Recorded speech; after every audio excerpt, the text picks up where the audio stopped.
That. Welcome to my channel, Tokisho M Literature, Life and Smiles, and we are singing faculty inside with our first book review. I fell in love with the blind man. Period. This is for all the lovers, for all the romance. Yeah. In this video, we're gonna be doing a book review for I Fell in Love with a Blind Man. It's a romance novel by Ongeziwe Anezwa Soboyisi. You can check out her works on Facebook, Visionary Writings, or contact her on her email, which is in the description box below, or WhatsApp if you want the copy of I Fell in Love with a Blind Man. And there's also another book. Yeah, it's available. So if you are new, welcome. Welcome to my channel. This is me. I am Tokisho M. I'm a writer, I'm a poet, and I'm a metallurgist. Period. And if you are a returning viewer and a subscriber, thank you for your support. I appreciate it. It can only get bigger from here. Yeah, bigger and better. Thank you. So, let's get into it. Okay, let me say this. This is one of my favorite novels of all time. You know, the characters were real, authentic, and they all had relatable stories. You could just read the book and say, yeah, I see myself in this person, or yeah, this person sees myself in me. You get? So, okay, in the beginning of the book, we meet the main character, Nusi Po. I forgot the surname, but yeah, we meet Nusi Po, who's put out as a spoiled brat, someone who had everything given out on a silver platter to a point where she saw no use of finishing school. First part, she's never worked more than 6 months, but girl, you're better than me. I've never worked a day in my life. Okay, but Nusi Po, however, as the book progresses, she grows, you know. She built solid friendships. She sees things from a different perspective, and she actually grows from a girl to a woman.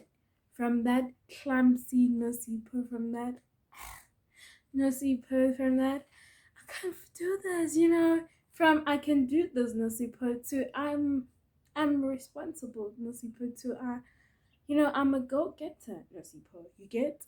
To I am a lover, Nusi Po. Cause she falls in love. She falls in love with our hunk. Our man, our typical Zulu man, Canele. But let's see. As I said, the book just describes itself. I fell in love with a blind man. So Canele is a blind man. But he's a typical example of a Zulu man. Shaka Zulu descendants. Hey. Okay. I'm just gonna leave it at that. So Canele has an ability to see isn't something that has ever stopped him from a challenge. Like, he's definitely a strong and a fierce character, but his greatest fear, something that in the book he constantly points out to people that are close to him, the person who's more closest to him, his brother Manzi, and to Nusi Po, his love interest. In the beginning, he's so in denial. He doesn't, like, he's a playboy, you know. He's a playboy. He changes skirts like he changes his underwear. You get? Every girl needs the hookup. Like the fact that he is blind, guys. you will read this book and keep asking yourself, like, is this person blind? Nyembela. Honestly, so are you sure the person you're describing is blind? You get? Like that's just how he is. So, from what I picked up in the book, his greatest fear was actually love, falling in love, and actually having kids. So he does fall in love. Fortunately, he does fall in love with Nosipo, but in the beginning he's so in denial, you know. He knows he loves Nosipo, but he doesn't want to accept that he wants to have a relationship with her. For his selfish reasons, he wants the relationship to be the same as all the other girls, hookups and all that. No strings attached. But he knows Nosipo isn't that person. He knows in his heart, deep inside of him, that to him, Nosipo isn't just any of the girls he's been with. He's special. You know, he's everything he's ever wanted and more. But he's so scared of falling in love because he feels like, when you're in love with the person, the greatest part of being in love with the person is being able to see them. Waking up in the morning and you stare at their faces, the smiles, the way they flutter their eyes open, the simplest things they do that captures your attention, you get, and that is all from sight, the sights, the seeing part. You have to see it with your own eyes to believe it. So his greatest disadvantage is that he can't see things. He just has to feel. He just has to use all his other senses, but not his sight. So yeah, that was one fear. Secondly, he had a fear of them having kids. That stimulated from the fact that he's blind, so, and the blind thing is sort of hereditary. He got it from someone in the family that was blind, so he wasn't born blind. Although it's in the genes, it actually got heightened when he got hot oil got spilled into his eyes. That's when actually went completely blind. You get. So he thinks, bah, Shem, he doesn't want to have kids that are actually gonna have to go through the struggles that he has been with, not being able to see, not being able to do things for himself. Also, the disadvantage of Canele's blindness is that he can feed himself. There are some days where he actually gets way too sick because he does relate to Nosipo that he was once poisoned by one of his workers that he trusted. So his condition sort of got worsened from that. So yeah, that's Canele, that's Nosipo. Okay, from let me say this book, ne, when you read it, don't expect it to be like all the other romance novels you've read. Don't expect them to like meet at first sight, attention, electricity, sparkle, nice. When like when I first saw him, my body I was speechless. Do not, though, do not, do not read it with that mindset because it was definitely not love at first sight. That was the first thing. Definitely not love at first sight, like most novels. And the writer sort of illustrated with the characters the saying Jana Mutseba, because their love story was a process, you know, from being his personal chef, from being his employee, from being employer employee kind of relationship.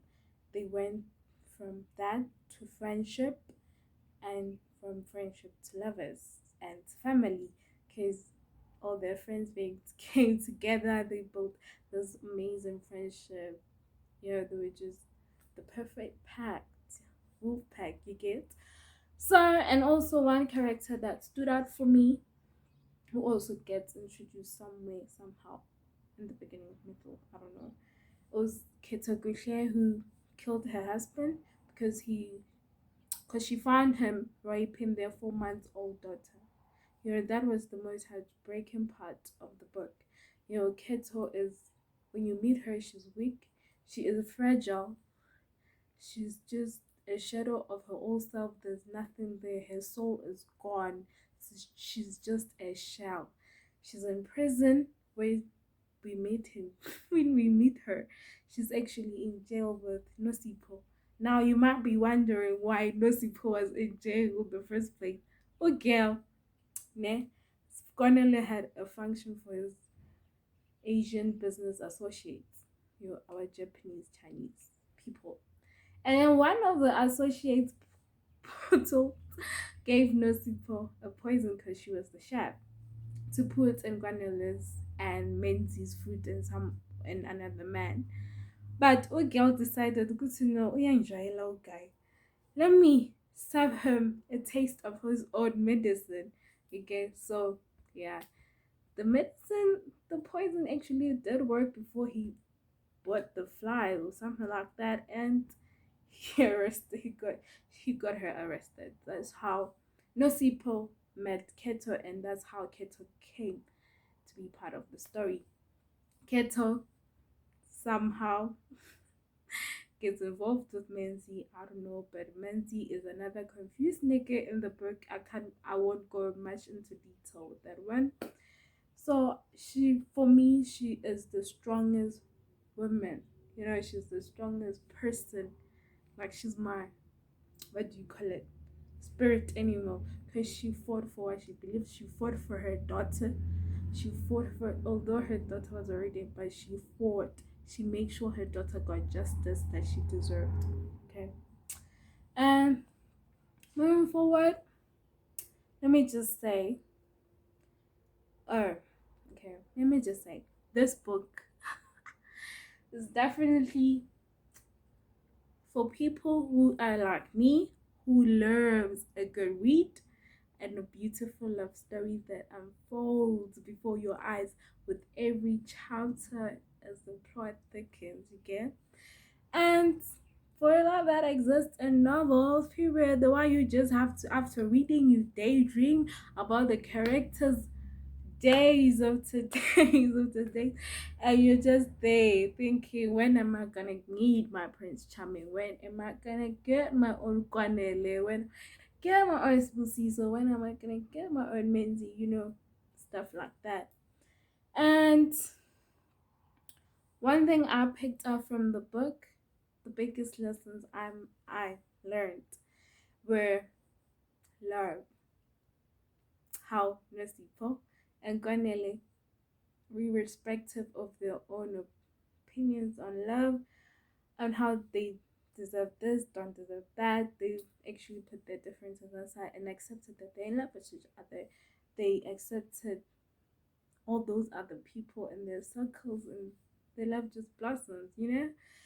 And growth, you get? Canele grew from being the Canele that was egoistic, from with the dark part, that didn't want to have kids, that don't want to fall in love, to a family man, to a man that loved and learned to love, and learned to accept that love is just life. You get? He finally got to accept to have kids, because, well, you can't expect to have sex and not have kids. Just saying. But yeah, okay. I love that they grew, the love story just blossomed into this beautiful thing. And they got to have babies. Yes, twins. Okay. And then thirdly, friendship. Well, their friendships were like solid. I loved how their friendship grew with the strong foundation. As a pair, from everyone just came together and became a family, like from friendship to family. The group was so small but yet so mighty. Okay. And one of the other things was that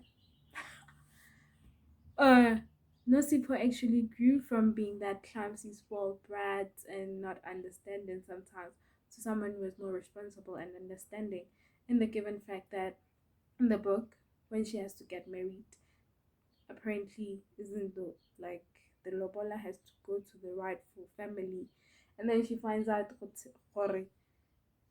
her dad, that she grew up knowing as her dad, isn't actually like her real dad.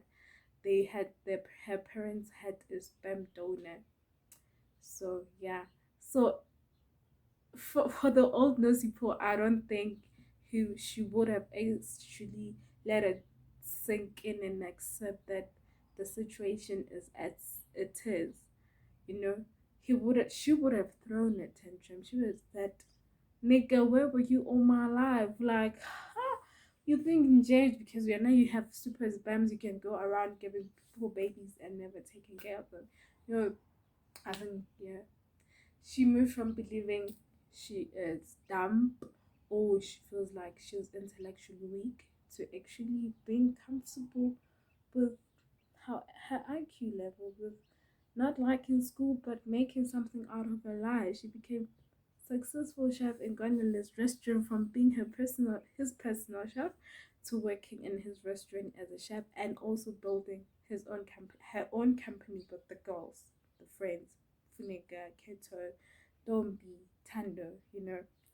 So I like that about this. But I don't know if this should be considered a spoiler alert. But they made for friendship, they fell in love, Lovola got paid, they got married, she gave birth but never got to see the babies. That's it. At the end of the book, they married but never got to see the twins grow up. That was like the most heartbreaking thing ever. So yeah, and that is like what I got from the book. So they were just imperfect people were learning to grow within their imperfections. And I found this quote on Facebook that actually reminded me of this book and sort of just gave me an insight that said, people think that intimacy is about sex, but intimacy is about truth. When you show yourself to them, when you stand in front of them, and the response is, you are safe with me. That's mercy. So this is the end of my big review. I fell in love with the blind man with an until next time with another video, another big review, or another poetry. I don't know.